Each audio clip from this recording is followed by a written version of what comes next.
In this guide, I'm going to show you guys how to fix IDM extension not showing in Chrome. Let's get started.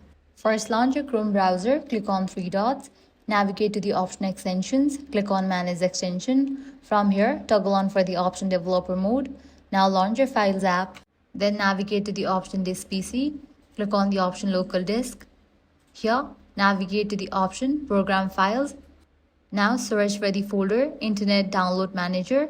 Launch it. Inside the folder, locate the file named idmgce.axi.crc. Simply drag and drop this file into the Chrome extension page and click Add Extension when prompted.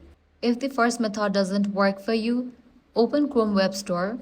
Now in the search box, type in IDM Integration Module. In some cases, the extension may not appear in search results. If that happens, use the direct extension link provided in the video description. Copy and paste the link into your browser, open extension page and click Add to Chrome. Then confirm by clicking Add Extension. Once the installation is complete, IDM will be integrated with Google Chrome and ready to capture downloads automatically.